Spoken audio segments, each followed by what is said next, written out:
अस्सलाम वालेकुम, welcome back video study YouTube channel. आज मैं आपके साथ ENG 201 के क्विज नंबर 1 शेयर करूंगी। तो इसका क्विज नंबर 1 है, while writing a document dash is written at the beginning of the document. जब आप डॉक्यूमेंट को राइट करते हो तो सबसे पहले आप उसके स्टार्टिंग में क्या लिखते हैं? स्टेटमेंट ऑफ ऑब्जेक्टिव कि आप किस मकसद के लिए उसको लिख रहे हैं। इसके बाद क्विज नंबर 2 है, the man dash my house was a cheat. तो मीन के यहाँ पर आएगा टू होम आई सोल्ड, कि जिसको मैं घर बेच रहा था वो मुझे धोखा देने की कोशिश कर रहा था। इसके बाद क्विज नंबर 3 है, the document should include extensive explanation of your conclusion and recommendation to establish. तो ये इसमें क्रेडिबिलिटी होती है, क्योंकि आप जब आपके जो डॉक्यूमेंट्स होते हैं उसके एक्सप्लेनेशन, उसके कंक्लूजन वगैरह को रीड करके, जो अच्छे से रीड करके उसकी एक्सप्लेनेशन भी वाज़ेह कंक्लूजन निकाल के उसको रिकमेंड भी कर रहे होते हैं, तो क्रेडिबिलिटी ये होगी कि लोग आपके जब रीड करेंगे तो उससे इंस्पायर होकर आप पर बिलीव करेंगे कि आपने ठीक राइट किया। इसके बाद क्वेश्चन नंबर 4 है, one fundamental dash of effective writing is to put the key information at the beginning.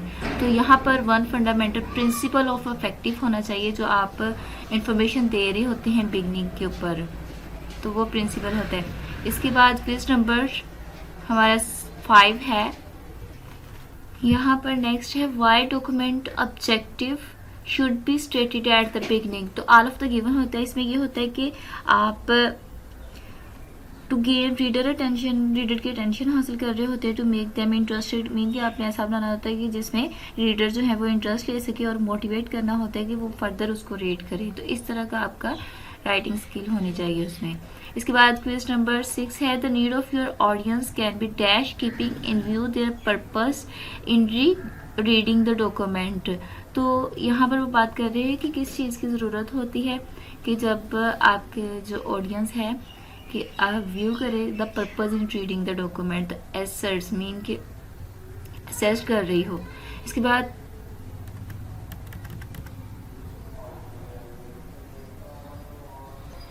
Question number 7 है, the concept of time is a dash specific. तो ये कल्चर होता है, concept of time is a culture specific होता है, उनके cultures पे depend कर रहा होता है। क्वेश्चन नंबर 8 है, identify for your 4 main category that you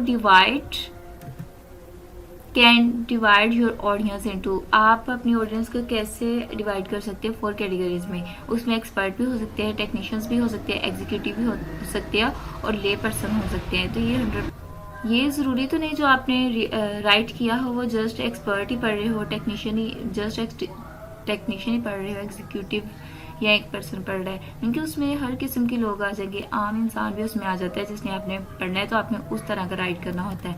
इसके बाद क्वेश्चन नंबर 9 है, the expert who either share और surpass your knowledge of your documents subject matter are called. तो जो एक्सपर्ट होते हैं, जो अपना नॉलेज शेयर कर रहे होते हैं डॉक्यूमेंट्स के अंदर, तो वो स्पेसिफिक एक्सपर्ट होते हैं। इसके बाद क्वेश्चन नंबर 10 है, the reader perform the task of locating, understanding and using the information in many ways while reading a document, business document. तो ये ट्रू है।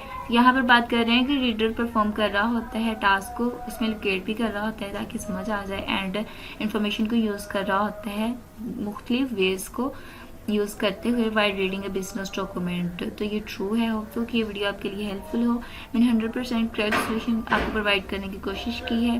तो please like and subscribe my channel for latest update.